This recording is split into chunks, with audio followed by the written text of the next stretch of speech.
Star Wars is now 40 years old. Welcome to Fat Man Batman. I'm Kevin Smith. I'm Mark Bernard. Okay, so Star Trek Discovery is happening whether you want it to or not.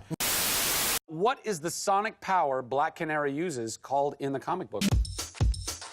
Canary cry? Correct!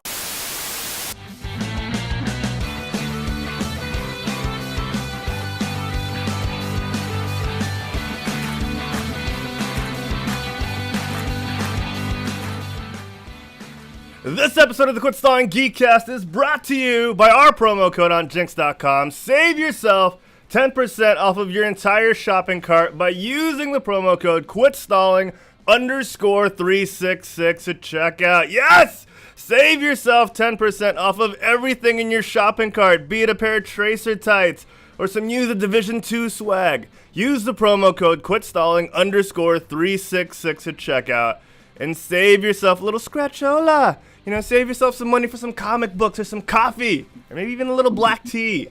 Yes! QuitStalling_366 at checkout saves you 10% off of everything there. All right, not just one thing, not just two things, everything. Everything. Welcome, everyone, to the Quit Stalling Geekcast. I am your host. I am the man who might be considered a life model decoy of Herald Silvestre. I promise that's not true, but that's what I've been called. All right. Welcome, everyone. And, you know, we don't have my regular co-hosts today, which is a little bummer. Yeah, a little bit of a bummer.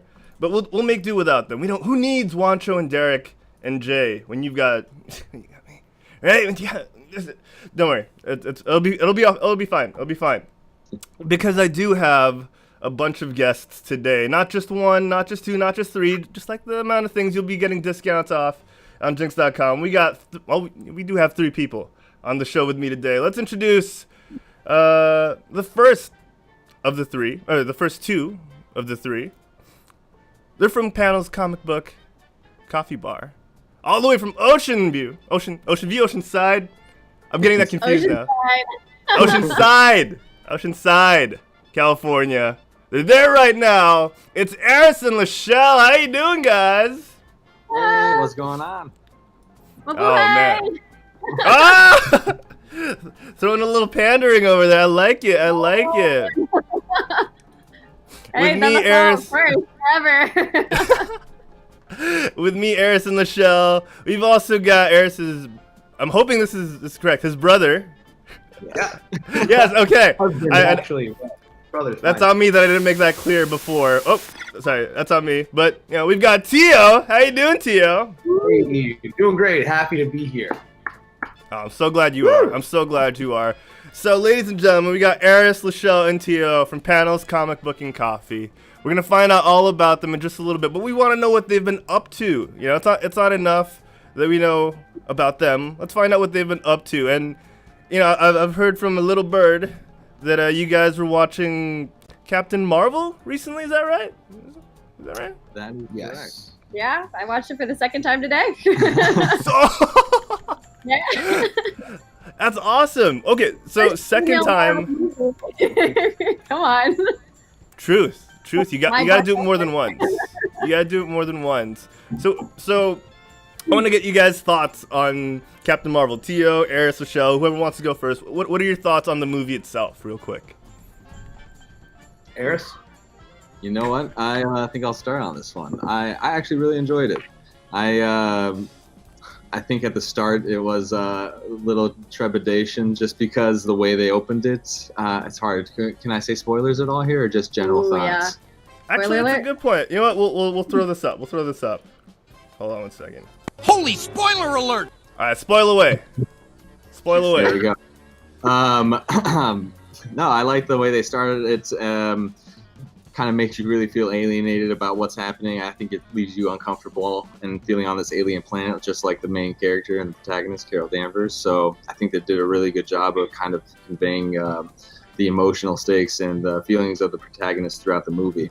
And I think some people might have some which might be withdrawn from the character Carol Danvers, just because they might have think that maybe she came off a little strong-headed in the movie. But I was something I was really happy about because she's definitely one of the stronger characters, female characters in Marvel. So I'm glad that they kind of portrayed that pretty well on the screen as well. Well, and in the comics, she's kind of like aggressive like that. She's kind of like, for lack of a term, a little bitchy, like, right? Like, Yeah, I hear you though. I hear you. She's very headstrong.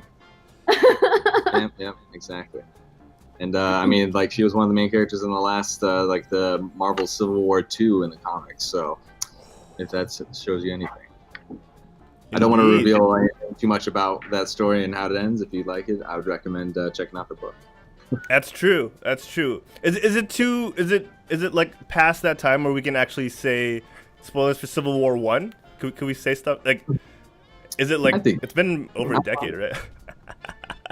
I think at this point you're either on the train or you're not. Cap dies. Cap dies. All right. Tio, man, give us your thoughts on the Captain Marvel movie real quick, because I want to know. I want to know, man. Yeah. It wasn't my favorite, but I like Brie Larson a lot. I love Sam Jackson.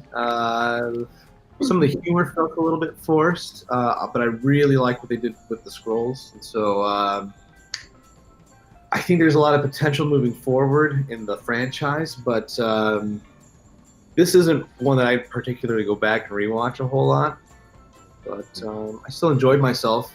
I was pretty drunk when I saw it, though, so I might get that feeling. Is that a common is that a common condition, like common status for you? Is drunk? No, I mean, not as much as I'd like, to be honest. But, when you had the day I had that day, where I had to drive between two different airports, about like an hour and a half apart from each other, and then have to wait at said airports for delayed flights, there's kind of nothing else to do except drink at the hotel or the airport bar. And by the time I got to Vegas, when we were going to go see the movie, I was just feeling it, you know? I hear you, man. I hear you. What did you guys think? I really want to talk about you guys more in a second, but what did you guys think about Sam Jackson and the whole CG thing? I loved it. I'm sorry, I may have spoke out of turn, but I got really excited with that question. I thought it was so cool, but I mean, and I feel kind of bad for Agent Coulson because I didn't think it fit as well with him. You could kind of see the cracks, but man, Sam Jackson in that was awesome. Yeah, I think the only time it was really obvious is when he like had to move or make quick movements. I don't know if anyone knows this, but did he do his own fighting sequence? Because the second time I watched it, I'm like, holy cow, he's doing a lot of fighting in this. Like, he's old. That's true. And he was moving and agile. I was like, there's either an amazing body double, because they do so many close-up shots of his face, or he did it, and props to him for being that agile at that age. It's CrossFit. It's all CrossFit. Yeah, for sure. Oh man, yeah, like I did notice that first time watching as well, and I was like, oh man, like he's getting his butt kicked, and I'm hoping they had a body double that just had like the dots on his face so they could map the CG over it. I mean, I imagine so. If they put all that money into doing it for everything else, they'll be like, all right, let's have this guy do all the action, and we'll just make him wear all the mask with the dots and put Oh man. All right. So aside from Captain Marvel, I want to give a little love to Tio, and tell us a little bit about your Vegas trip. Or, what else have you been up to? Other than just being at the shop, not a whole lot. I'm a family man, so I spend all my nights with my 2-year-old little girl and my wife, and when I have any downtime from working on various projects or being at the shop, it's mostly just trying to catch up with all the books that I have been missing out on, or trying to read other things, or listen to podcasts, or sometimes I'll just download like a game on my Nintendo DS that was released in like 1995 and play it until I pass out, and that's usually how I spend my free time. That sounds like the life. That sounds like the life. Oh, it's the life, brother. Let me tell you. Harrison, Lachelle, what have you guys been up to aside from watching Captain Marvel? Whew. I mean, a lot. First, no, we're getting married this That's year. true. Woo! The things we've Still been a doing thing. is planning a wedding. So. But we also have a bunch of like cool geeky events that we're going to. We just bought our tickets to WonderCon, so we're going next week. We have been talking to, I won't say his name yet because I don't know if I'm allowed to, but we have a certain lightsaber master who will be making an appearance at Free Comic Book Day at the shop. So that's really exciting. We've seen him work. He's awesome. And then we also have writer Justin Best, who's going to be coming in for a reading. We're scheduling that out with a certain Marvel DC writer. So There you go. that'll be, yeah. So- Anything going on with you, hun? Yeah, I would say. I mean, aside from obviously working here, just a lot of stuff that we're trying to get set up. Like she said here with Free Comic Book Day, we work with the local library here to try and make a lot of events happen, coincide. Something that we're pretty pumped about. So we've just been doing a lot of planning and organizing for that, and then obviously trying to organize a wedding in two and a half months, I think. Oh snap! It's so soon. Yeah. But yeah, pretty much just that, and like Tio said, catching up on books. That's really the really ironic part about it. Is once you open up a comic book coffee bar, you have a lot less time to actually read the book. So you got to make the time, find the time where you can. And that's one thing we talked about when you, me, and Lachelle had the pleasure of getting to do a little pre-interview earlier this week. Is you said that because you run the shop, you don't really get any spare time to read the books you want to read. Yeah, exactly. You got to start making just tough decisions. Especially right now, it's tough because there's just a lot of pretty solid stuff out there between Marvel, DC, Image, and Dark Horse. Like, just a lot of solid options coming out, and so every time you get excited about a new book, you want to check it out. Then you just have a stack of books just keeps rising. Oh man. You're making tough decisions about what you can and want to read, and have to kind of sacrifice. But good problems to have, I'd say. I hear you.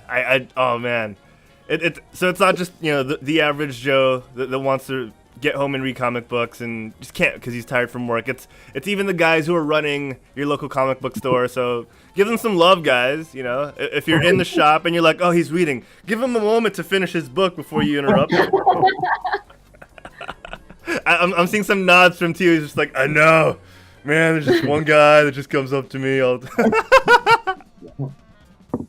Well, also with all of the... Oh, I'm sorry. Go ahead, Tio. We're happy for any and all customers. Mm-hmm.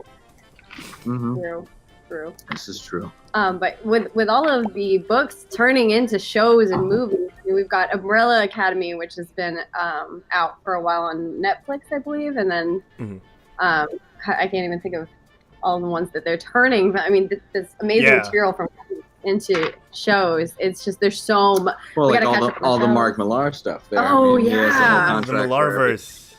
Yeah, exactly. Yeah. So every time there's a new book comes out from him, you see the little Netflix logo there in the corner there, and of the book, so you know that's going to be eventually turning into a Netflix show at some point. Yeah. But yeah, I mean, it's pretty crazy about all the different things coming up between Netflix and sci-fi and all the comic related shows that are getting picked up. Anything? Yeah, I mean, Hulu did Runaways. Oh yeah. That's Marvel. Oh my gosh.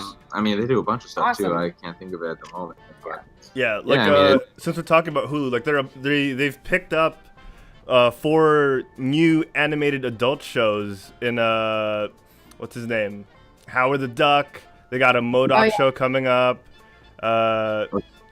Yeah, and they're gonna have like a mashup where they all come together as the Offenders. So. Yeah, exactly. We'll have to wait and see how that all pans out, because I'm excited to see. Yeah, like, because when you think about Disney, you don't really think about like the adult properties, and Marvel really wants to get out and do more varied stuff, I guess. And this is gonna be new. They're crossing new territory, and it's pretty cool. Yeah, I mean, I know they used MODOK in a movie though. If, Uh, I hope that's what happens. Oh yeah, like an Iron Man movie. I mean, I don't know if they'll make another Hulk movie, but he's a great Hulk villain. True. Just a giant floating head. It's amazing. Who would you guys cast as MODOK nowadays though? Like,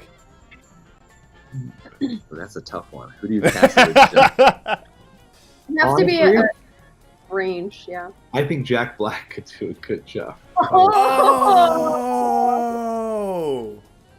dang. Yeah, I can actually hear this voice in it too already. Wow. But I'm like nasally kind of voice there. Yeah, I can see it. Yeah, Jack Black would be cool. Man, Tio, that's a good pull, man. Oh my gosh, that's pretty good. Do some original songs. Oh man, make MODOK like a former. Yeah, I can see that. I can see that. Have his own songs playing in the background. Doing the voice in the cartoon, right? What's that? What was that? Isn't Pat Oswalt doing the cartoon? Oh Oh, yeah, really? I think it was Oswald. He would be another good choice too, though, for just a giant head. So He's not doing anything. He got killed off in Agents of S.H.I.E.L.D. a bunch of times already as the Koenig brothers. So you can spare some time. there you go. Yeah, that'd be awesome. That'd be awesome. All right, so guys, I want to talk a little bit about panels right now because I've never seen a comic book coffee bar, and I think Kevin Smith said the same thing when you guys went and showed up on what was then Fat Man on Batman and is now Fat Man Beyond. That was super cool. Batman on Batman. Second to last yeah. episode. Second to last one. That's pretty awesome. And I want to know a little bit more about panels, and I do want to show a little clip of you guys on Fat Man on Batman as we're talking about this. You guys have like a lot of red tint on your face. For those watching the video feed, or if you're not, watch the video feed when you get the chance because it's going to be up on YouTube and Twitch. First of all, you guys look adorable here. And secondly, like, I know, right? Yeah. It was his birthday that day. I took him for his birthday. Well, not that specific day, but that week. I took him and surprised him by getting Fat Man on Batman tickets. And this was completely unplanned. Like, we threw all of those products on that display or the bar, and Kevin was like, "What is this?" And you know, they dragged us up there and interviewed us for the shop. Yeah, awesome. we had no idea. We were considering asking a question just that way we could do a little plug that way. But at the end of it, we didn't even think about it. And then they just randomly like, "Hey, whose stuff does this come on up?" And then we came on up and kind of did a little plug and introduced ourselves, really. they asked you guys a lot of good questions. Yeah, exactly. Oh, he totally interviewed. They're us. really great about, letting you kind of work it, so to speak. Truth. Yeah, they're such awesome guys. Oh man, so let's talk about panels a little bit. So, panels was started by who exactly? Who had the brain mojo to get things going about panels? And like looking at you and Tio. Yeah, I mean, mostly I would say Tio and myself. I would say we're the founders of the idea. We came together and decided this is what we wanted to do. We always grew up reading and loving comic books, and we love kind of enjoying comics in a coffee or cafe type atmosphere. And so that's what led us to kind of want to do a combination of the two and try and make something that would be appealing to everybody and something that everybody can get behind. That wasn't just like a comic shop with just a bunch of merchandise and kind of randomness scattered about. We wanted a much cleaner, kind of friendlier approach for everybody to come into to introduce them to the world of comics, whether they've been reading their entire lives or it's their first time. That's pretty cool. Add anything onto that one? You pretty much nailed it. Okay. Oh, that's awesome though. So, you mentioned you guys were growing up on comics. Who's older, by the way? Who's older? Tio is by about 4 years. By about 4 years. Okay. Oh, good. That he had to ask. So who got you into comics? Was it something you just found on your own, or was it like an uncle? Like, what's the origin story there? I think we grew up like loving the X-Men and Spider-Man cartoons when we were kids. And then what really got me reading comics was I I loved Sonic the Hedgehog, and at the time, Archie Comics was publishing really great Sonic the Hedgehog comics for the 10-year-old me. Yes. That got me buying comics like regularly, like looking at the spinner rack for a new issue. And then actually it was our middle brother, John, who started collecting Spider-Man comics when we got a little older. And then I think once that started happening, Eris started buying like Iron Man comics. And it's like the two of them were collecting, and I was kind of like, you know, just reading what they would buy. And then eventually I went to the shop with them and found myself drawn to Daredevil and just like went through that whole Frank Miller back catalog and just completely immersed myself in all of that stuff. And that's kind of where the levee broke, if you will. And it just kind of opened the floodgates to me, you know, exploring and looking at new artists and like really being able to designate which artists I liked and which writers I liked and what kind of left an impact on me, that led me to really geek out on the in the world of comics. That's awesome. Is it the same origin story for you, Eris, or is there a variation? Well, it's actually funny because I just remembered something too. Was that I think back in we were back in elementary school, and I remember Tio and a buddy of his at the time. He's probably gonna hate me for telling this, but they would make their own comics. Actually, I remember. I think I found them in the garage.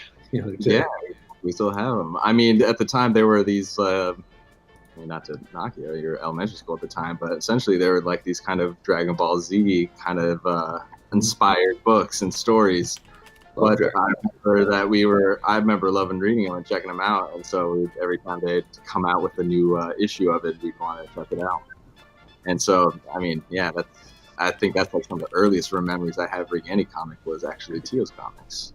But then, like you said, my other brother, our other brother, got into it, and I remember I just picked up a random Iron Man comic. I think it was like around the Heroes Return storylines that they were doing at the time.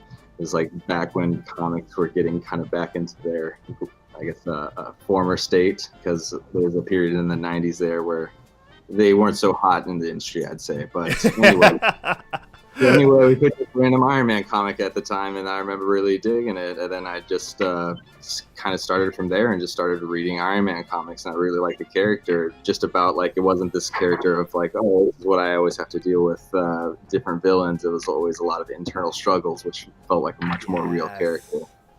Yeah. And then, you know, years later, they made an Iron Man movie that becomes extremely successful, and now a lot of people's favorite character is Iron Man. So now I'm just a bandwagon.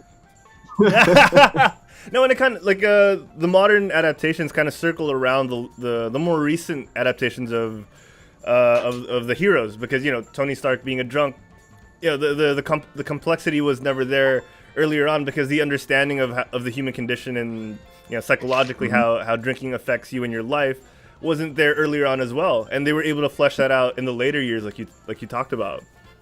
And that's something that's always been something that's been a really good something that Marvel's always been really good at, is kind of throwing these normal characters, so to speak, into these, you know, superhero roles, but then remembering that they are still humans that, you know, make mistakes and have flaws and struggles to deal with. And so, you know, that was like a huge storyline, and like a very important story in Iron Man was the Demon in a Bottle storyline.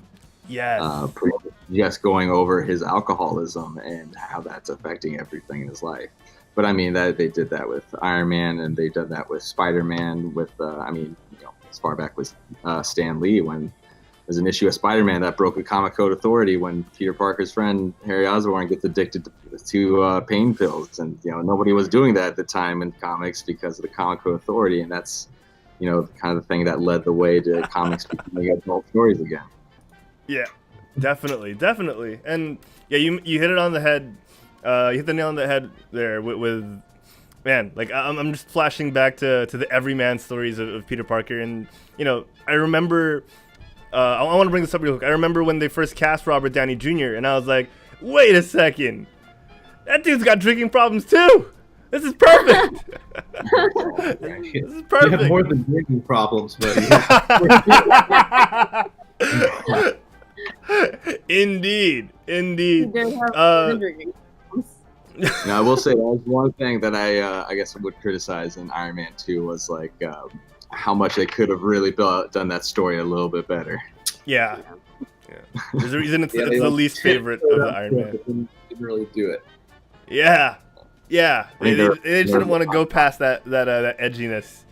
So I want to talk to Lachelle real quick. Lachelle, how did you get involved in all this brightly colored comic book worldliness? I'm trying to find words. Yeah, I mean it's weird because I feel like it's been all of these little experiences that I've had kind of before I met Eris and leading up to Eris. I don't know if you knew this because we went to college together, but then I transferred. And after I transferred, I got into a program where I actually worked on a coffee farm for a little bit, and did a little bit of a class there, and learned a lot about it. Became really passionate about coffee. Worked for a couple other coffee companies that I don't know if I'm allowed to name publicly, but anyway, I worked for them and loved that part.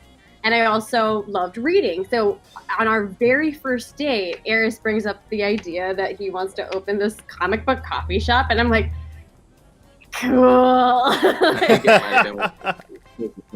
Yeah. I mean, it was like, and I was like, do you have it yet? Like, what's going on with it? And he was like, no, it's just this idea. And so a few months later was Valentine's Day. And I actually got him a shirt made that had the old Panels logo. I'll have to send you a photo for your feed, but it had the old school original design that Tio had made, and I loved the idea. I loved reading, and I never thought of, not never. I got into the Archie comics and I read Flash when I was younger, but it had been a while. I thought to me comics hadn't matured. I didn't see that side of it, and he introduced me to that. Gave me some, I don't know if you've heard of Black Sad. What other books did you give me? A bunch of books that essentially were more adult. So Saga was one of them. Saga, which I still read and love. Preacher, yeah. So I was like, oh my gosh, this has changed so much. This is amazing. So yeah, basically fell in love with it and this guy. A ton of awesome titles in there. Yeah, right? Oh man, Yeah, that's adorable. Being able to look at all the options here too. Yeah. That one. Oh man. So I want to go back to how Panels came about, and you guys mentioned that it was the brainchild of Eris and Tio.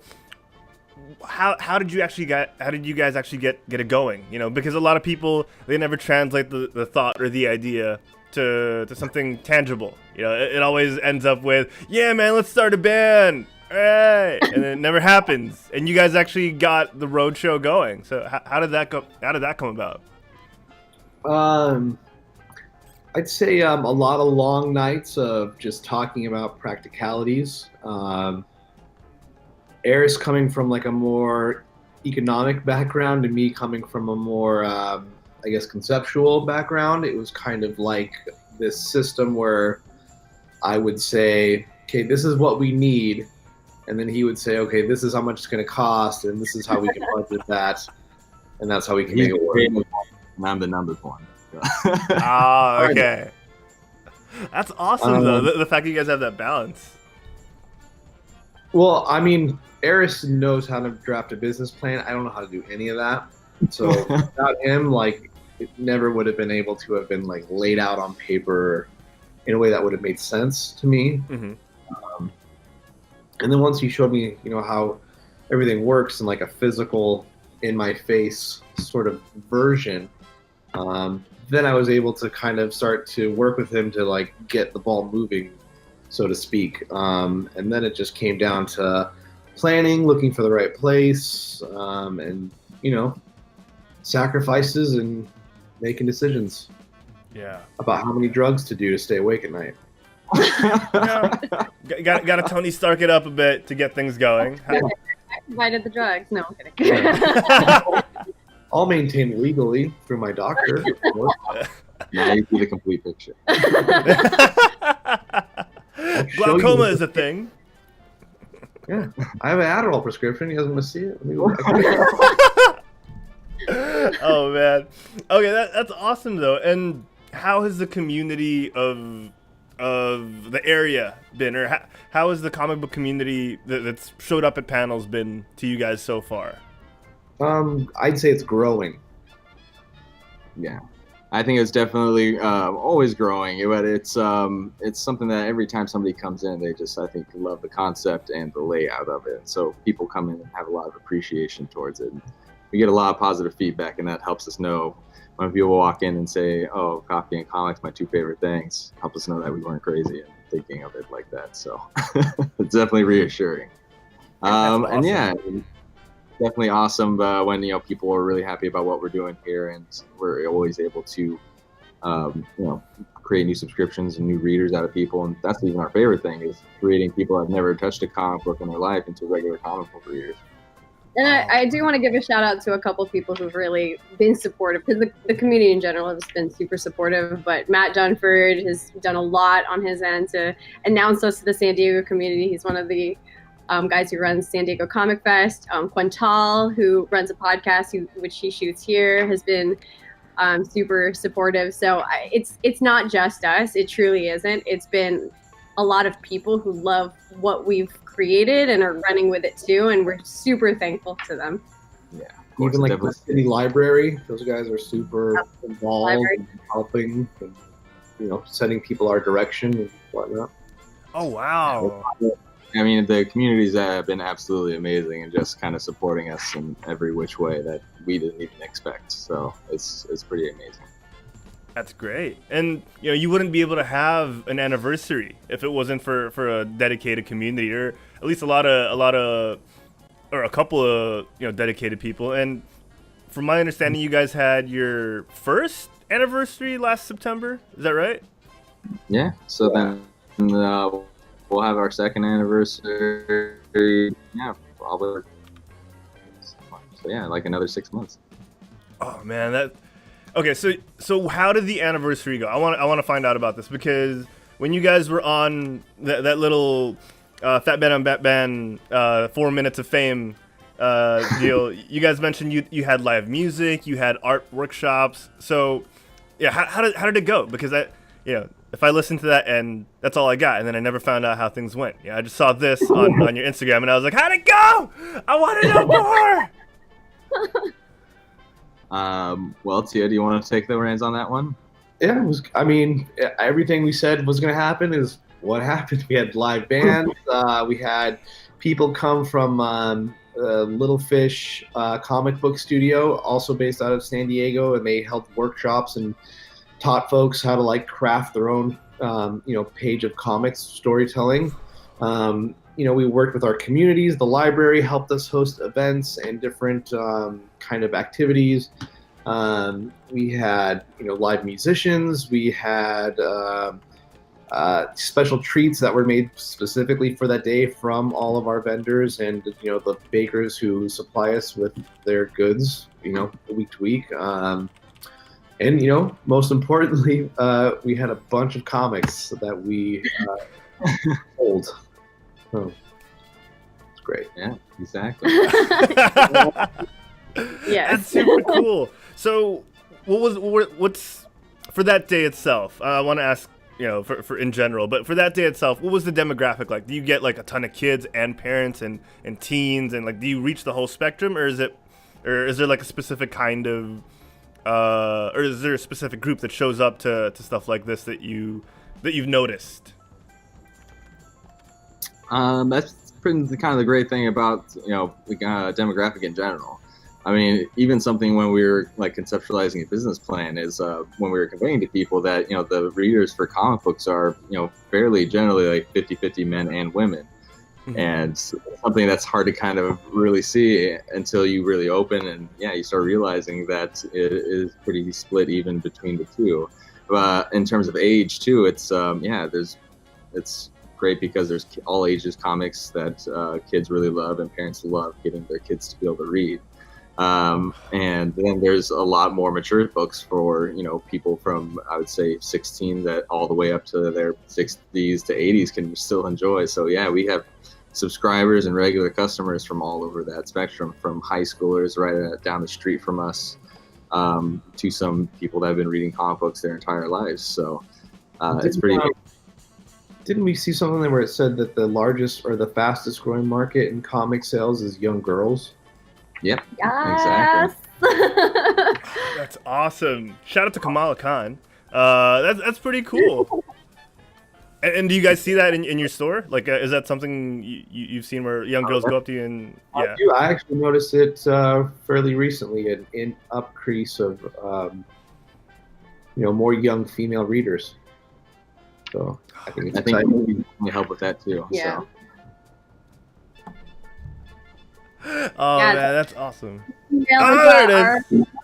Right there. Tio created her on the T-shirt. Shout out Our to mascot. Tio. It's our mascot. She doesn't have a name yet, so if any of your listeners have suggestions for her. Oh yeah. man. See, if Francis was here, because Francis he messaged me on my DMs. He was saying the feed is laggy for him because of his work internet. So he's usually the guy that has like the quips. Him and a bunch of other guys in the chat at night during our night show. But he has a bunch of questions as well. But if he was here, he'd be able to like come up with a bunch of really fun names and a bunch of serious names. So I'll get Francis on it. I'm sure we could work something out. But I loved a lot of the names we threw about during the pre-show, and then I found the ones that Tio threw out hilarious. So maybe we could pick some. Maybe we could have a pool, and maybe we could have like a little poll, on your social media. It's a great idea. Yeah, get the community involved. Yeah, I need to have a meeting with my marketing team. Oh yes. You and your bottle of scotch. It's organic water. Organic water. It was organic water. And now it's just clear dog urine. Oh man, going full Bear Grylls on us is Tio right now. Special for survival, baby. Oh man. Okay, so we've talked about the anniversary day. I want to talk about more of the regular crowd and the regular things that happen at panels, because I'm sure the people who visit regularly, or the people who might come from the Philippines and want to show up at panels, I'm sure they want to know what usually happens at panels. How regular are the events, and what exactly are the events they could expect? Well, in terms of the events that we do regularly here, we have a adult graphic novel book club that's actually hosted by the library. They come and meet the last Thursday of every month here, and they essentially pick different topics each month. Usually select like 3 books within that genre, and then come by that Thursday night and then do kind of like a book club essentially for it. Some other stuff we've had in the past, obviously Free Comic Book Day is a huge event for not only us, but comic retailers all over the country. Essentially Black Friday for comic shops. Those are usually the big ones, obviously our anniversary. And then really we've, especially this year, been kind of branching out to kind of pop up more in some more external locations, like local events. We've provided coffee for meetings and events at the high school here. It was just a couple weeks ago, we actually did, it was called, actually it was the end of February. We did the Black Nerd Expo at the local college here, and that was pretty cool because we got a booth there and got to bring some cookies and coffee and comics and got to introduce ourselves to the students there, so it was pretty awesome. But yeah, those are just some of the events, and then obviously we're always throwing up new ones. So I would always suggest to follow us on our social media, which is at Panels Coffee. That's the best way to find out, to stay in touch with us and let us know what the latest events that we're hosting here at Panels are. Over here, yep, there it is. Right. That's fantastic.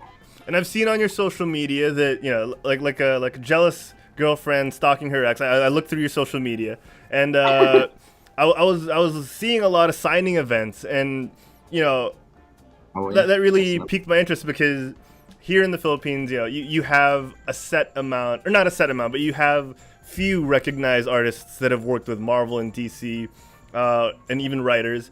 But I'm sure there, it's easier because you're in America. So being where you are, how easy does it make it, or how hard does it make it to get guests and work with things like the library? Like, is it convenient for you, or is it convenient enough for your guests that they could be like, Oceanside, I can head there? Yeah.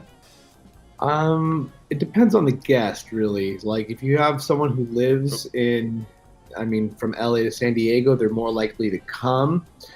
For most other people, though, it's kind of, if I'm in the area, I'll stop by, and that really only happens maybe once a year if they happen to go to Comic-Con in San Diego. Mm-hmm. So it's kind of difficult, but we have been making connections, and we're trying to discuss a few things with a few different creators.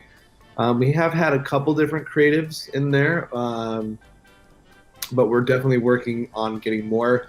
We just can't say anything until it's 100% confirmed, unfortunately. Oh, yeah. I know what it's like, because you don't want to debate anyone. You don't want to say, like, oh, he's coming, and then they don't show up.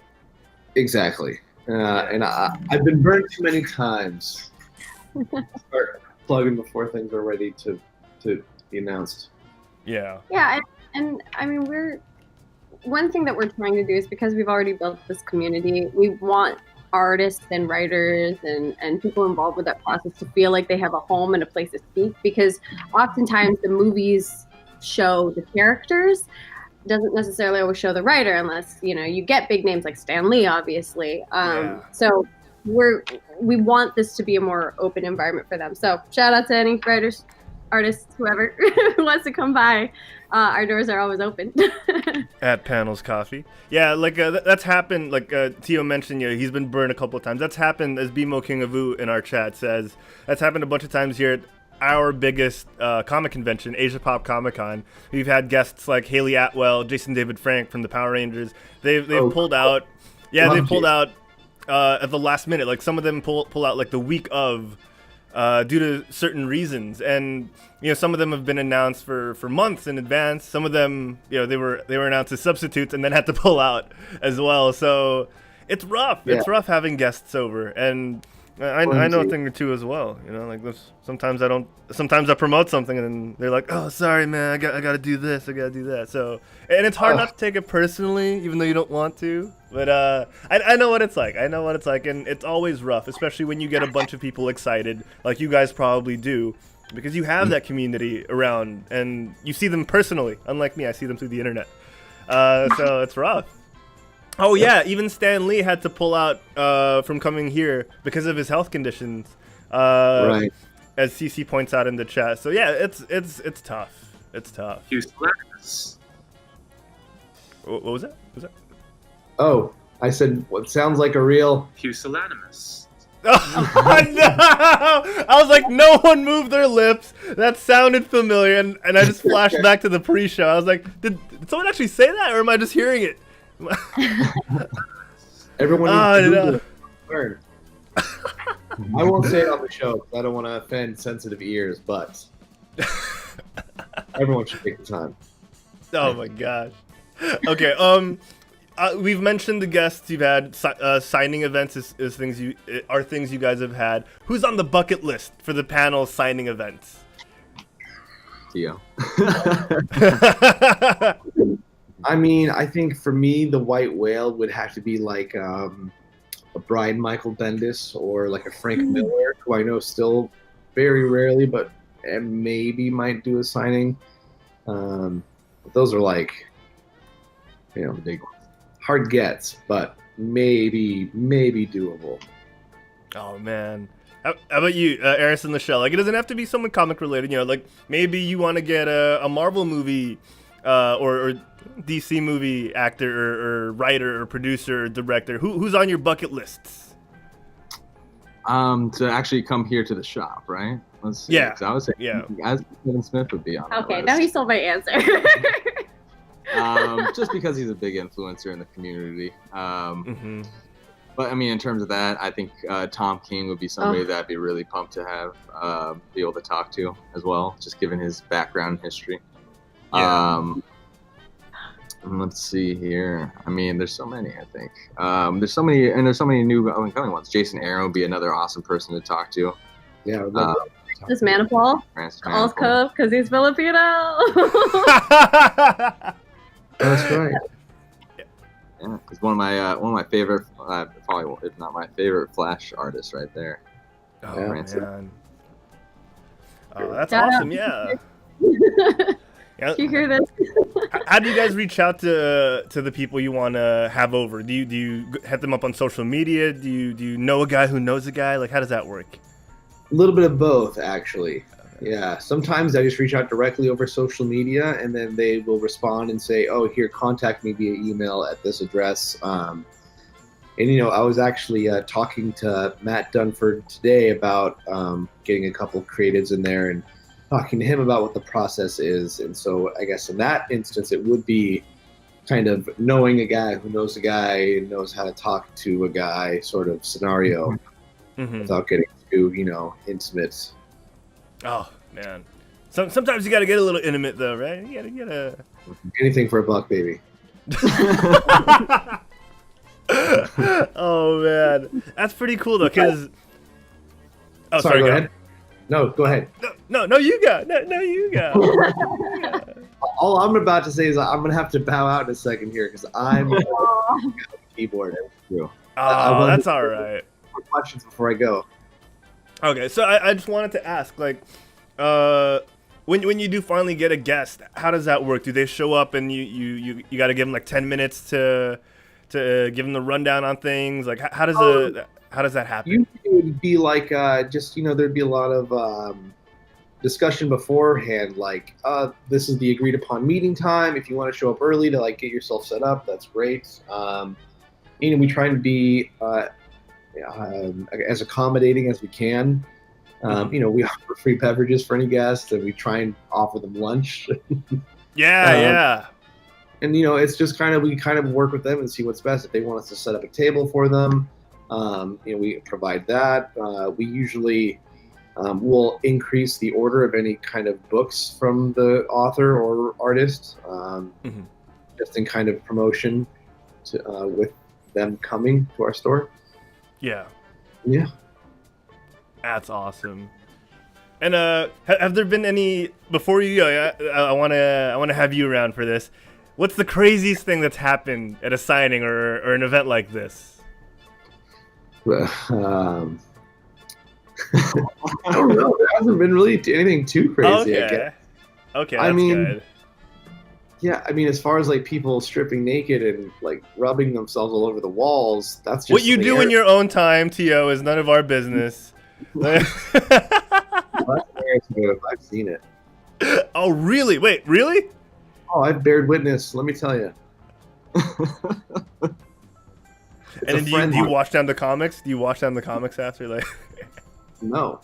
You saw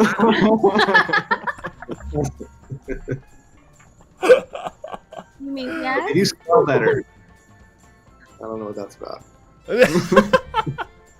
It's that body spray that they use and rub all over the comics.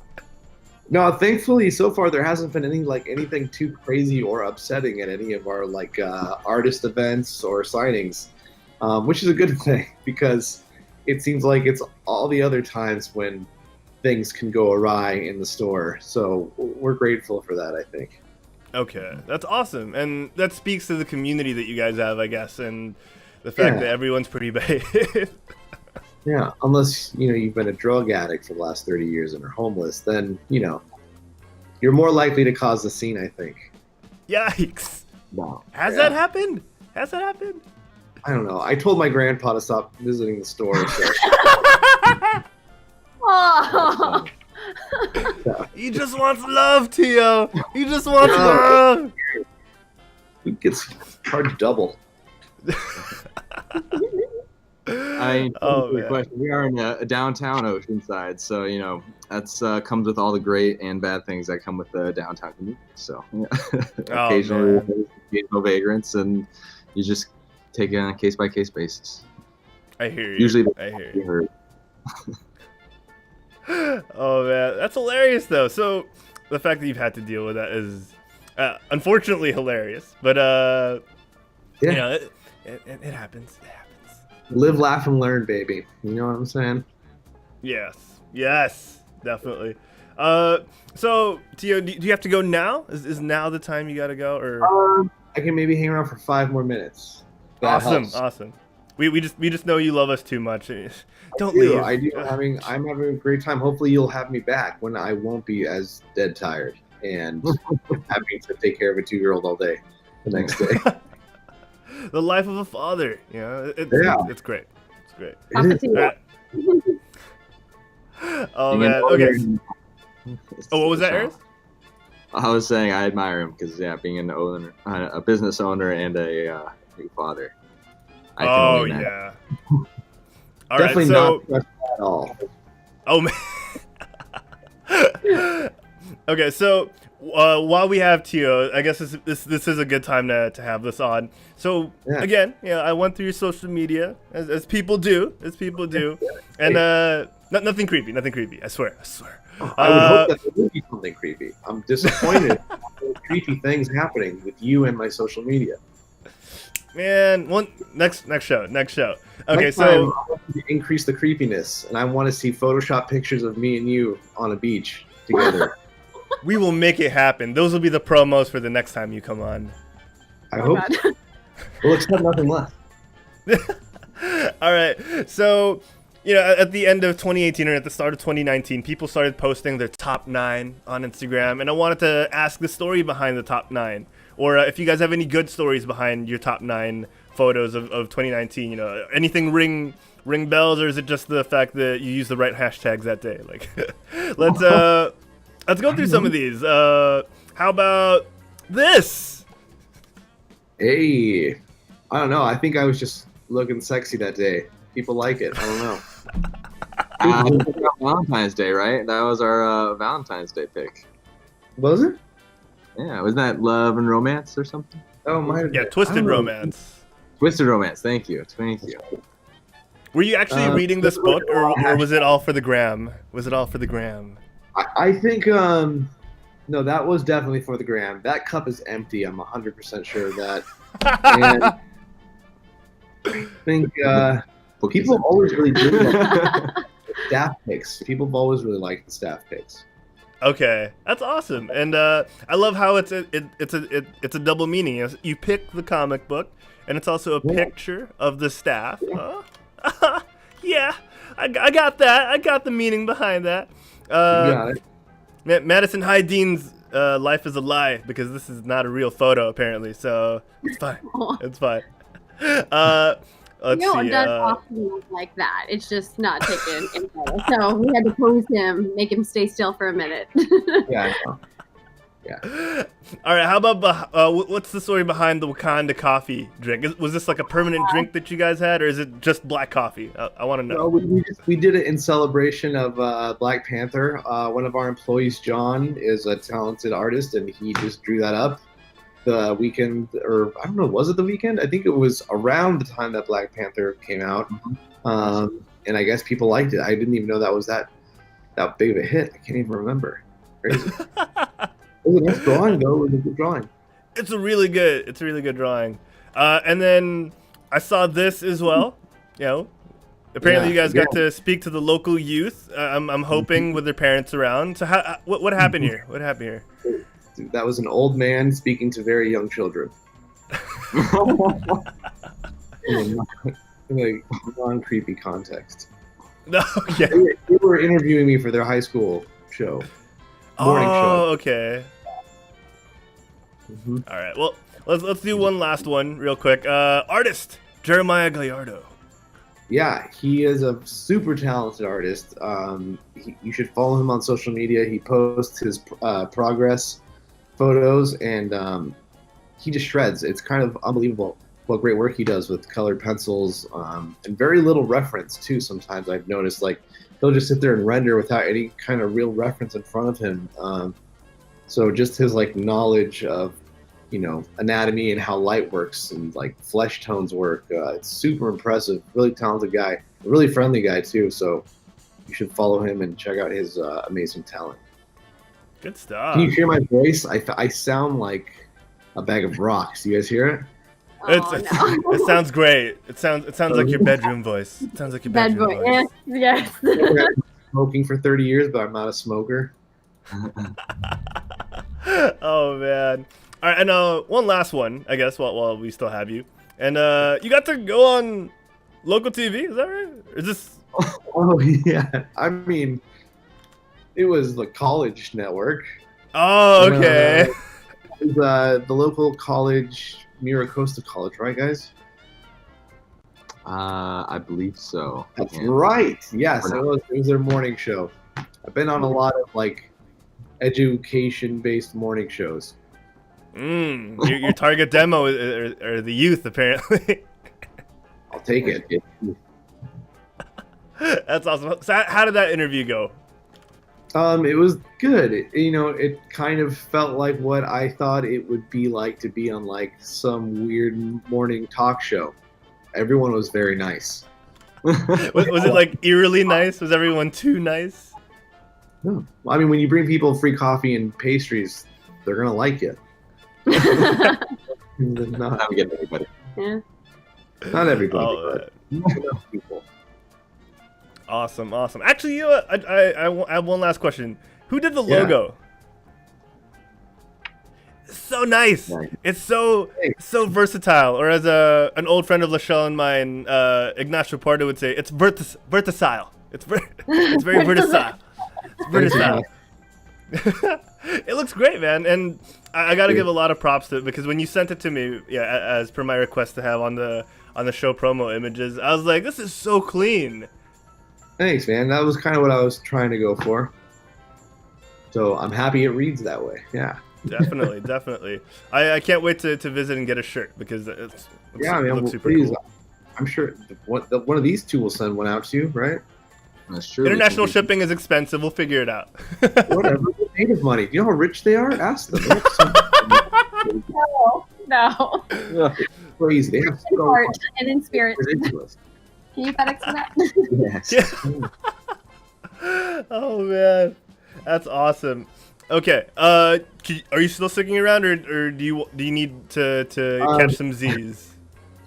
I have. Let me see. My battery's about to die. That's honestly what's about to happen. Okay, so we're gonna wait for that to happen. Okay. I'm at 10%. I'll go until my computer dies. All right, perfect. Yay. You're good. All right, a question for everyone. What is the best con you've been to ever?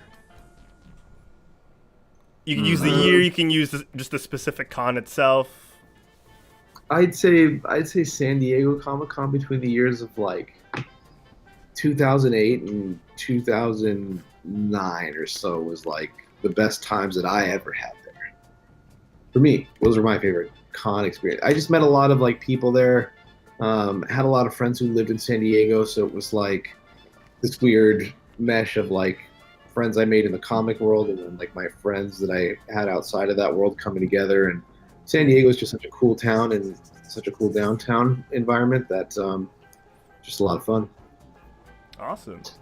And I was like 23, so it's definitely not drinking. Oh, so just last year. Yeah, just yesterday. Harrison Lachelle, best con you guys have been to. Agree with that. That's I mean, that was really the best time to be going down to San Diego. I mean, if I had to say now though, it's I really like WonderCon just because it does feel like what San Diego Comic-Con felt like about 10, 11 years ago. Which is, enough people excited about everything that's happening in there, but enough room where you can walk around and breathe and not feel like you're being herded around. Yeah. You know what's really depressing is when you said 10 years ago, I realized that was 2008. And that was the last time. Oh, man. Wow. Time, man. That's the year I met Lachelle, I think.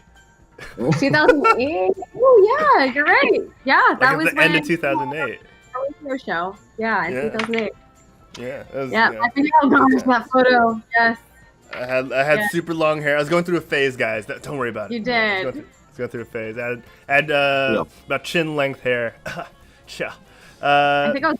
Really? Oh no, I was like punk rocky, so I had like really thick Asian eyeliner. Yeah, that was the thing. Okay, Lachelle, best con you've been to? Sorry, I almost forgot. Oh no. You know what's interesting? Because I've gone to a couple of the Comic-Cons, and I've gone to. I really enjoyed myself at TwitchCon, but I think for me, it's not inside. It's weird because it's not inside the con that I have the best time. It's outside when like the after parties and the people walking down the street in San Diego. Because San Diego Comic, like Eris has said, is turned into this whole thing where like the entire city is just into it. And once you're inside the convention, things are really busy. There's a lot of people. People are kind of like shooting to go to a panel or to see a movie star they really want to see. Outside, everyone's just kind of hanging out and chilling and talking geek talk, and that's really my favorite part. And it hasn't been 1 year that experience has happened. It's pretty much every year we've gone. So yeah, that's my favorite part. That's cool. Yeah, it's become like any other event when it's become larger than itself. You get the tailgating, you get the after party. Yeah. That's cool. And have you guys met a lot of people that you've gotten to? I don't know. It sounds kind of slimy to say, but network. Is that a slimy thing? Yeah. I mean, okay. That's one of the biggest incentives for us to be able to go to the convention. Out of here, done. Rub some elbows together. Oh yeah. Okay, that's cool. Yeah, I mean that's one of our favorite things to do at the conventions is kind of meet and greet with new and potentially local writers and authors, because that's the coolest thing is being able to kind of pick their brain and see their perspective. That's awesome. And you guys mentioned Kevin Smith earlier. I forgot I had this in my questions because I had a couple of questions I was writing down in the toilet, and I just looked through them now. I had one question that I really wanted to ask you guys. If he asked you guys if he could shoot something at panels, would you even hesitate? Like, would you even think twice about it? I mean, I would ask him if he would mind shooting. Like, I would ask him, like, do you mind doing a scene of Clerks here, maybe? Or, I don't know. Whatever you want to do with the shop, please do it, Kevin. Oh, man, that's awesome. Tia's like, yeah, just go for it. Just go for it. Of course. Please bring Mark, though. Oh, man. Actually, yeah, we always talk. We talked about Kevin Smith a lot. We haven't mentioned Mark Bernardin. Have you guys reached out to Mark? Yeah, just have him do like a Black Man Beyond in your shop. Sorry, you froze a little bit. Can you repeat? Oh, sorry. Have you guys reached out to Mark Bernardin? Maybe have him come and yeah. Actually, yeah. So after the show, he stayed. So Kevin went home, but he hung out, and we connected on Instagram, and we were kind of chatting a little after that. But I know just kind of from following his Instagram and the show that he's been really busy.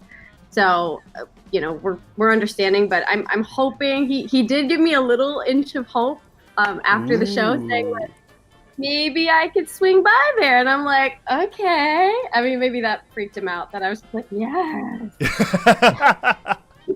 That's so Mark, though. Maybe I could swing by. Yeah, I was after he had finished the show, too. So I was like, oh, come on, please, you're free now. Oh, we lost Tia. Wow. We finally lost him. He finally ran out of battery, so I'll fix that. All right, we're doing it. We're doing it live, people. We're doing it live. But yeah, so Tio, thank you for coming, even though we never even really got to say thank you properly. But thanks for coming, Tio. Indeed.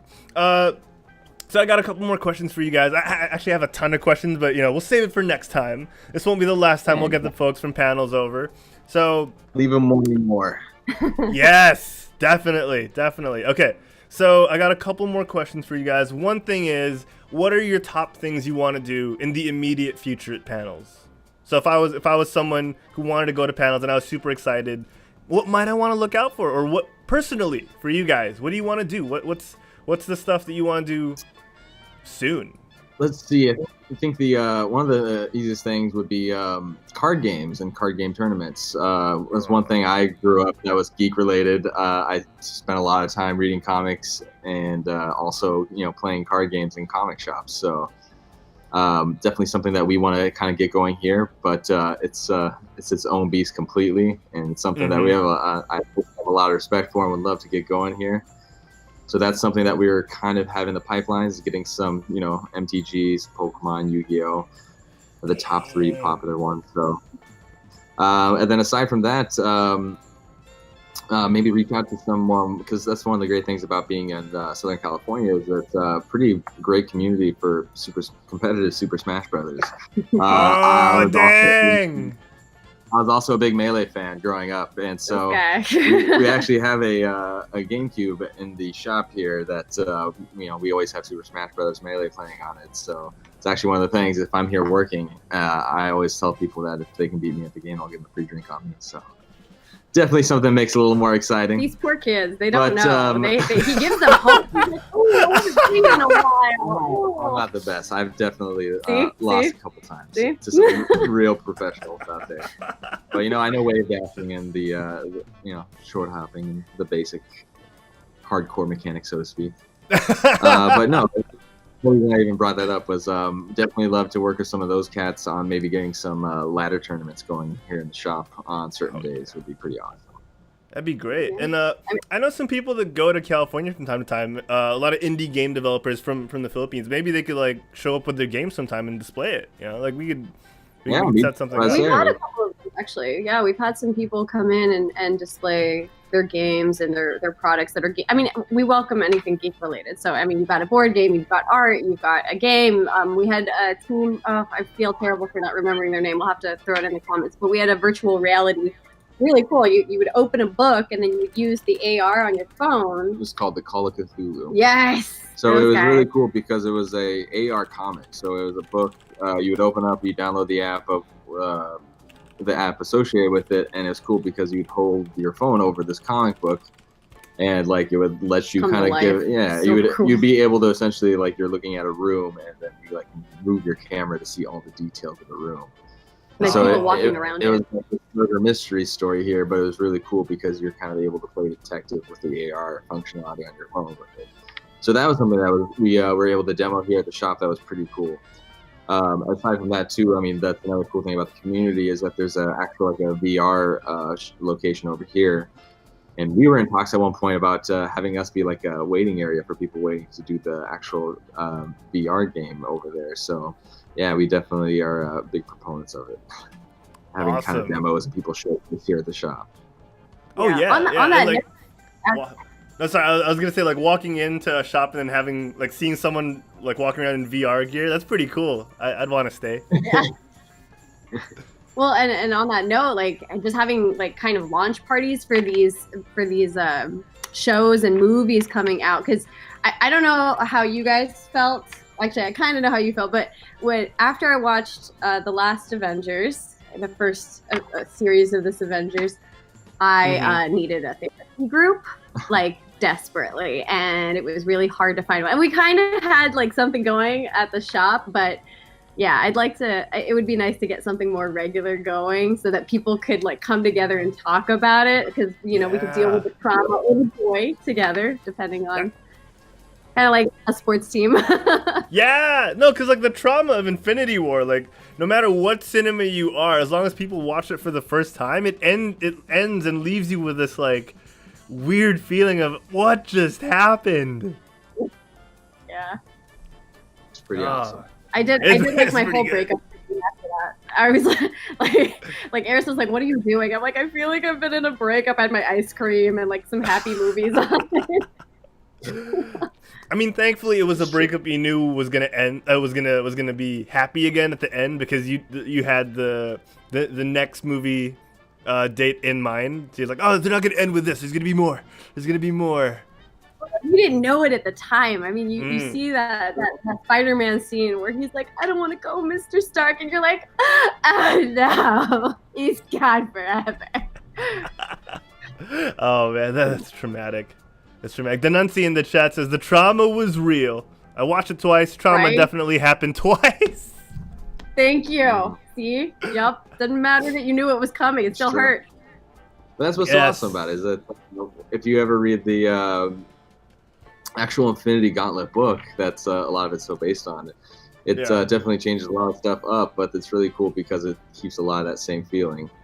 Because when that snap happened in the book, it has a lot of that same feeling where you're just watching these characters you've been reading for years and years just vanish, and you're like, and at that time you have no idea. There was no like movie slated for next year for some of these characters. You're like, well, I may not be reading any more Spider-Man or Captain America. So. That's true, because at that moment, you think like, okay, this is gonna happen, and then they all disappear, and then you're like, what's gonna happen to the comics?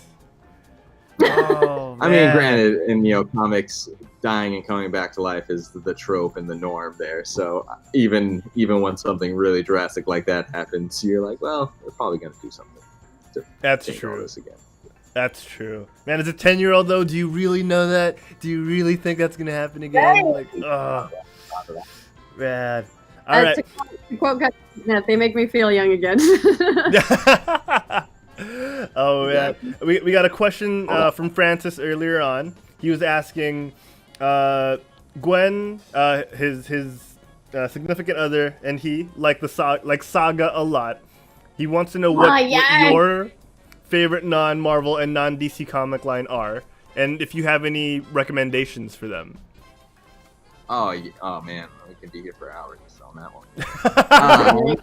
Thank you for that. The one that open the can of worms. I think I've been liking a lot is Monstrous.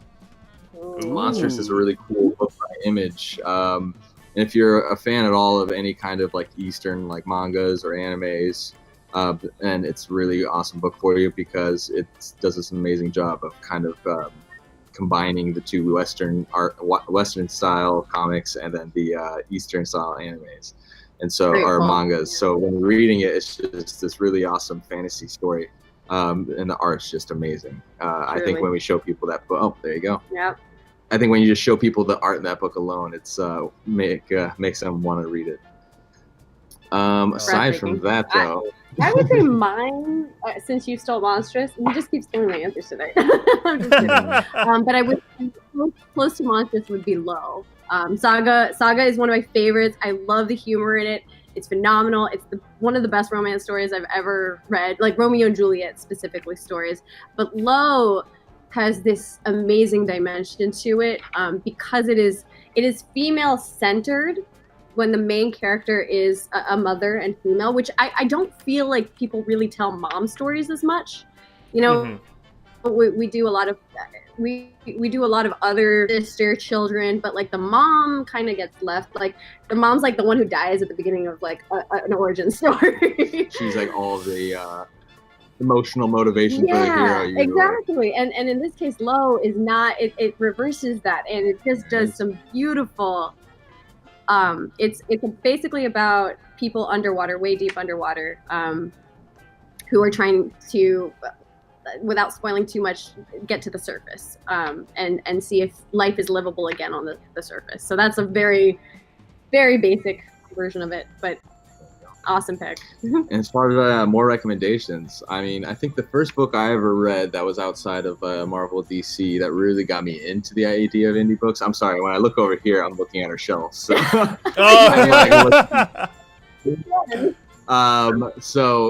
but anyway, Preacher. Preacher was one of the first real indie books that I checked out. And I just remember being blown away by everything happening in that book in terms of how adult everything was. And it just really felt like one of the first comics that really didn't have like no punches back and expected you to be mature while you were reading. Yeah. And so that's really one of the books that kind of led me down the indie scene and checking out way more stuff. Another really good one, if they like Saga a lot, Why the Last Man is an awesome book, also by Brian K. Vaughan. It's one of his books. There's going to be a show as well. Oh, I know. It's funny because they've been trying to do that thing on it. They've been trying to make a show of the Why the Last Man forever, and it just for some reason never stuck. And until recently, they finally got it approved. But that'd be an awesome story to do as a show or a series because it's pretty awesome. I'm trying to see if I want to describe the the stories for you at all, but I think I'd recommend definitely giving them a check out, reading the summaries, and seeing if there's something more up your alley. Swing by definitely Panel's feel comic book coffee shop to pick up your copy of Why the Last Man. Exactly. And we do mail the copies as well too. So for subscribers who aren't super close to us, we can do that setup for you. That's one of the things here in Oceanside. We are actually pretty close to the military base, and so we have a lot of subscribers here that are in the military, and sometimes they want us to. Thank you for your service. Yes, thank you so much. We appreciate it. But this is one of the things that we do offer from time to time is the mailing out people subscriptions once a month to them, so that way they can keep reading their books even if they're not here. That's great. Yeah. I was gonna say I can go down way more recommendations. I know. I told you open up the it's like it could get bad. We could be here all night. we could do a recommendation of the week next time when you guys come on. Yeah, we could we can make that a segment. We could have like videos that are cross promoted on both Quit Stalling and Panels. Yeah, that's true. We could. And that's the thing. That's a great thing about comics. They come out every week, and so there's always something to talk about generally. Exactly. Conic Sticker in the chat says, speaking of Saga, writer Brian K. Vaughan is reported to write the script for a Gundam movie. What do you guys think about that? Are you guys fans of Gundam? Did you grow up on Gundam? I am. I did. Yes. I did. We saw the giant Gundam. Actually, it might be on my social media somewhere, but we just saw it in Japan. Yeah, we did. We went to He was so excited. I mean, I can't say I've seen all the Gundams. I remember the first one, the OG Gundam Wing, was definitely a love of mine. And I remember I was that nerd too that went and bought the models and then like actually constructed them and put them together. So the store people can do that for you, What's that? The store people can put it together for you as well, from what I hear. So you don't have to go through the hassle. That's the fun part. It's like It's like a Lego on steroids. Exactly. But yeah, I'm pumped about that. I mean, I think too, like after seeing like Pacific Rim too, it definitely gives you an idea of them doing giant mechs floating around space for these giant political movies. But I'd be definitely down to see it, and I really hope Brian K. Vaughan stays on and is a prominent writer on there. Oh man, truth. Amen. BMO King of Vu in the chat says, besides DC and Marvel comics, which would you name a property you want to be adapted to a TV series or movie? Saga. I know we keep talking about it. But Saga would make it's so good and it's funny, it would connect with audiences so well, I think. It'd be a great series. I'm about to say if HBO could ever do it, that'd be the best. Yeah, agreed.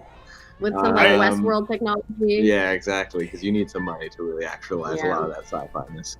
See, I mean, HBO's been looking for their next money giant. Guys, do Saga. It's getting harder to answer that question because there's so much stuff getting turned into properties. They're actually turning it. Like Uncle Preacher's that. Why Last Man is getting that. Yeah. Chew? Chew would be a hard one. I think Chew is like iZombie, but not iZombie. A little more poppy.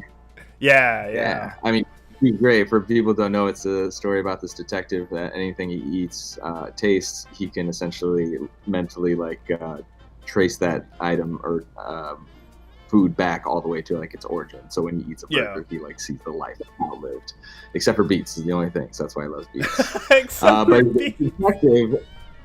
I know, right? Beets, for some reason. But anyway, so he's a detective. So then he uses that to his advantage, and at the end of the first issue, he takes a bite of a victim's finger to see if he can locate their whereabouts. It's something that sounds like this really dark and gritty story, but the art is done in a very poppy way that it doesn't feel as heavy as it would suggest based on that sound. Which is something that's awesome about comics, is that it's a medium that gets to have such an intense story, but if it can do it with a light art, then it doesn't hit as it's not as dark and gritty as other stuff. Mm-hmm. So that's the unique thing about comics in that regard. I never answered the question though, so if I had to say my property, I'm gonna say, that's I only get one shot at this. Yeah, you get one. Yeah. So I mean, that's the beauty of the Quit Stalling Geekcast is you can get carried away with all of this and then be like, oh yeah, there's a question. Let me get back to that. Yeah, exactly. I think Invincible would be something that'd be really cool to see. Ooh, why so? Why so?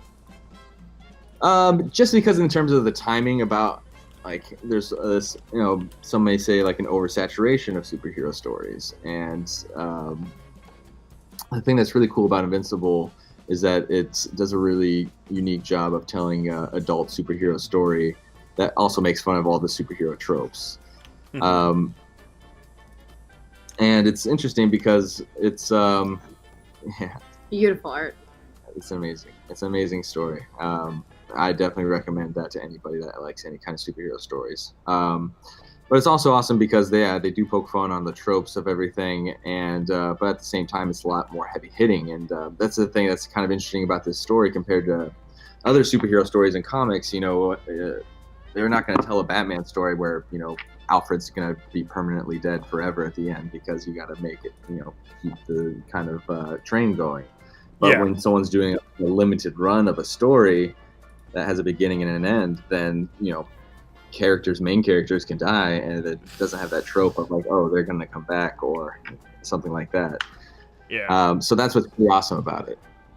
Definitely recommend it. I think everybody that we've ever recommended that book to and picks it up usually gets the rest of the books and then finishes it out and says it's one of their favorites. Awesome. I would love to see an Invincible show. Oh man, and like we've discussed that on the Quetzalcoatl Geekcast previously, where when it's limited, there's just a difference in it in terms of how you tell the story and how you kind of absorb the story, because there's an end to it and that it's not going to go on forever, so you kind of look at things from a different perspective. Oh yeah, exactly. All right. It's like go. Oh no! I was just saying that it's good and bad, but it's like if Spider-Man dies at the end of a Spider-Man comic, if you've been reading comics for a long time, you're fairly confident that something is gonna change to bring that back, or maybe it was never even Spider-Man at all. So it kind of makes you Ultimate jaded. Spider-Man. Yeah, but you know what? I will say Ultimate Spider-Man was amazing because of that decision. That's another book that I read. We got Miles because of it. We got Miles. Yeah. All right. Well, that's still a storyline that I use to recommend people that are looking to get into Spider-Man. Oh, really? Oh, yeah. Anybody that's like getting into that character for the first time, that's like my go-to. Well, now I have to ask you because I love the movie. What did you guys think of Into the Spider-Verse? I gotta ask it now. Sorry, I know people are sick of me talking about Into the Spider-Verse because I love it so much. But it's one of my favorite Spider-Man movies, I'd say. What about you? I think other people have said this as well, but they're doing something in Hollywood where, you take Star Wars, for example, and everyone can be a Jedi. And, now you have this where Stan Lee, the man himself, says everyone Spider-Man. It truly exemplifies that feeling and emotion. And I think that's what hits so hard, especially, we kind of, females especially, I feel like get underrepresented, or were very underrepresented for a while. So it's really nice to see people that are from all sorts of backgrounds coming together and making a film like that. It's beautiful. I cried multiple times. Did you guys pick up the Blu-ray? Yeah. It was out like a couple of days ago, right? Oh. We didn't know. Not yet. No. I'm just happy that it's gonna. I'm happy that they said it's gonna be re-released in theaters. So I think that's really cool. Yeah, I want to watch award-winning Spider-Man. Yeah. Exactly. That movie's a love letter to comics. Yeah. So we are big fans of it. Yeah, I got me some. I got me my first pair of Air Jordan 1s because of Into the Spider-Verse. I got him here. Hold on, I've never shown this on screen before. Yes, we have to see it. But I got me the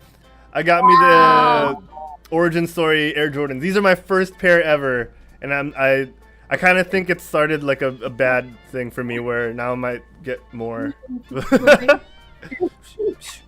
Yeah, see, I dirtied them up already. Like they're not super clean anymore because I use them. I love these shoes.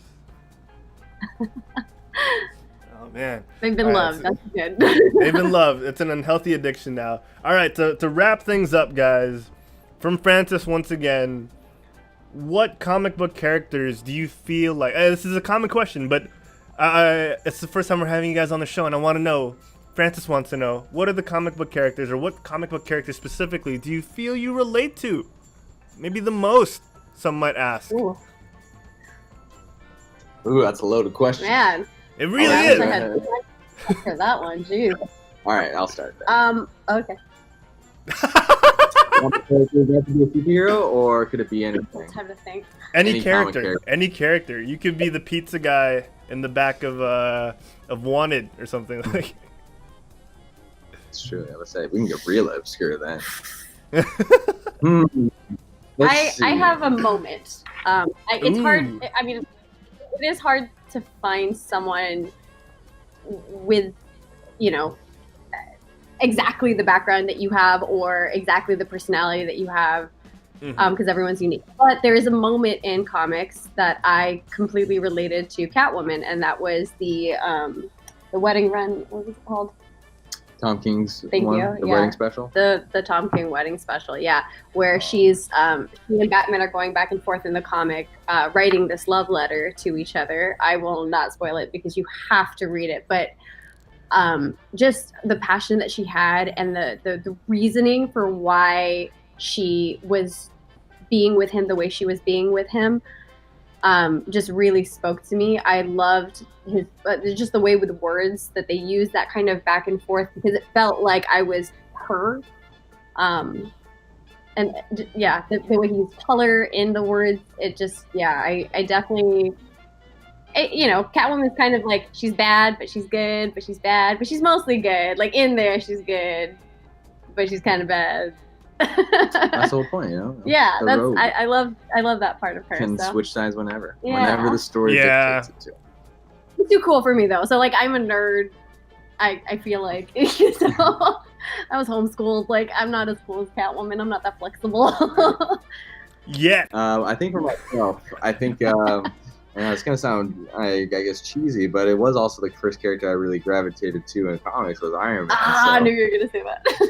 I was trying to find another answer because I'm like, I don't want to say that, but I think it's because I want to say it. But just because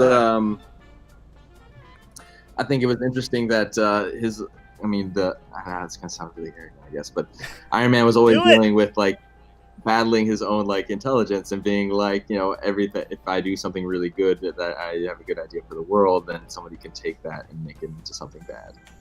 And so it's constantly kind of like there's a whole series run called Armor Wars, where essentially the Iron Man technology comes out, and then every country in the world has like their own version of Iron Man, and so it gets to go around and kind of decommission stuff. But I think in terms of relating to it, it was always trying not to be too smart or arrogant for your own good, and that's something that stuck was you be humbler a genius. And not to say that I'm a genius by any means there, but I'm definitely. not that I'm a genius, but I'm not saying I'm not a genius. Yeah. Oh man, that's pretty cool though, and everyone has their reasons behind relating to certain characters, and no one can take that away from you, and don't never be shy about it, because at the end of the day, that's what makes you. You see yourself in these characters, and back at you, Harold. Since you put us on the spot here, and thank you, commenters, for giving us. Who do you think which comic book character do you think you are?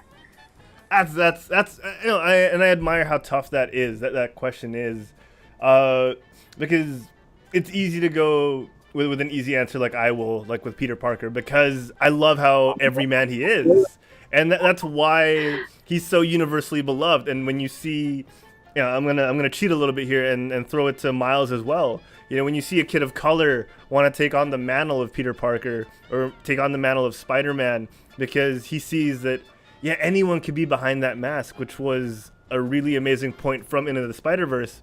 You really appreciate, when you're older, you appreciate the writers, you appreciate the storytellers, you appreciate the subtext behind all of it more. But as you're looking through it, you just see yourself. And I think that's what makes characters that have to put on masks very alluring, very, very, very genuine to people who read the comics, or maybe for folks who grew up in the 90s, kind of like us, you know, who watch the cartoons or watch the movies, you know, it makes it very relatable. And I don't know, there's something about the everyman thing where you could picture yourself taking a day off work because you want to fight a bad guy. You know, that's the fantasy. That's the fantasy that you indulge yourself in when you read comics like Spider-Man. And yeah, thank you for throwing that back my way. I'm getting goosebumps thinking like, oh yeah, I'm gonna put my Jordans on later, put my suit on, put my tights on, and I'm not working out. No, I'm going to fight villains. All right, Mom, you can wait. You can wait a couple of minutes before I can take you to the mall. But that's a great thing about Spider-Man too, and that's something that's, you know, such an easy thing to relate to. I mean, I think it's something everybody relates to with him is, as a character, is someone that's just trying to always do the right thing, but just keeps getting a mountain of crap thrown on him and just has to fight his way through it. Yeah. It's just such a relatable, quality about Spider-Man. That's the best part about him. Exactly. The whole, you know, Spider-Man always gets back up. It's like, yeah, I can always get back up too, just like Spider-Man. You know, like no matter how much crap I dig myself into, and how further I dig myself into it, you know, there's always that mantra in your head where you can just get out of it. You know, just keep trying, keep working harder. Conic Sticker in the chat says, deep down we're all Deadpool. Yes, it's true. But I mean, that's such a great point too, because in the Spider-Verse, it is kind of his own doing. It's his fault that he feels the way he does. Like a lot of it is self-inflicted versus, you know, someone like in Captain Marvel, where it's like somebody else pushed her or somebody else took her shine away. Spider-Man's like, it's kind of your own inner demons, which is beautiful. Yeah, especially Peter B. Parker. You know, that's really the human condition where, you know, it's something you want to control, but you can't. Maybe you learn to overcome it. Maybe you don't. You know, it's very relatable. It's very relatable. All right, guys, we've gone on for an hour and 30 minutes. This is the most on-point show, the most on-time show as well that we've ever done. So we gotta end it now. Yeah, before it's too late. Now we gotta give you guys a chance to get home safely, because I know it's getting late over there, and I gotta get a couple of things done myself. You know, so let's play us out here. There it is. Let's play us out with the end music. Ladies and gentlemen, it's been an amazing show. We had Tio earlier on. We got Eris and Lachelle still here from Panels Comic Book Coffee Bar. And we're going to end the show right now. Eris, Lachelle, and of course Tio, thank you so much for joining me on the Quetzalcoatl Geekcast today. And I'll let people know where they can find you in just a little bit. But we got to thank everyone in the chat who's been messaging. Conic Sticker, Francishu, Bimo King of Vu, Denunci. And did I miss anyone? Yes, it is a Adventure Time reference. We had CC here earlier as well, and Mikupi. Thank you everyone for chatting, for keeping the chat active. We love you guys so much. You guys have continued the activeness we had over on GameBite on Wednesday. We want to thank our most recent followers: Cheesemo, Nazgul, Crunchy Tech, Turbulence Overwatch, XD_Joker, XD, Heartland Media, Jason _Shakrazal, Really Plushy, Bounds, and Esports Redux. Thank you to our subscribers: Human Panda 22, reigning in with the crown at number 1, Francisco, Miku P, Bimo King of Vu, Sensei Humor, Neo Gear, Monster Plays, Iron Hammer Stream, InstaDeezy, Notorious KGM, and everyone else who subscribed to us, and keeping these lights that are facing my way on throughout the entire year, and so much more. Neo Gear again, reigning in with a bit cheers. Thank you so much. Nope_plays, Elder Jin, Nerf Diva, If Not Now Gwen, Mershi, Gameko, Tita Gaming, InstaDeezy, and Hue_. Thank you guys so much. Now is the time where I ask our guests, Lachelle, Eris, where can the folks at home find you when you are not on the Quitstalling Geekcast? Our panels everything is Panels Coffee, so it's #Panels Coffee, @Panels Coffee, everything Panels Coffee. Our website is panelscoffee.com.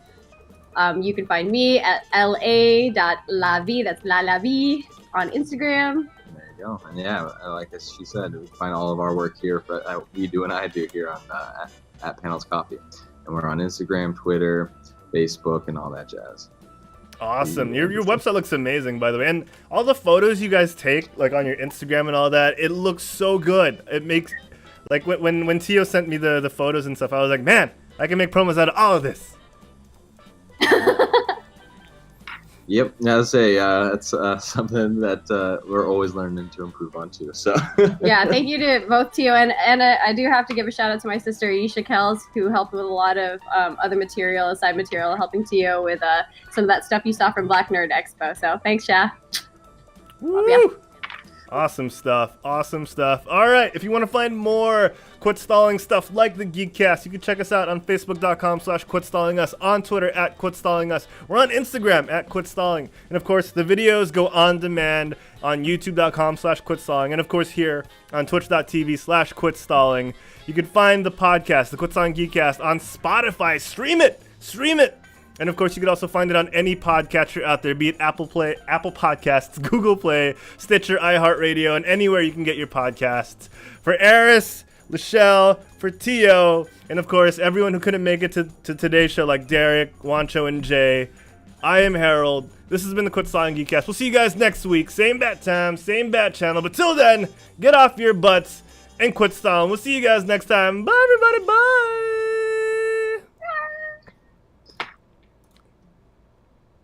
Ooh, there we go.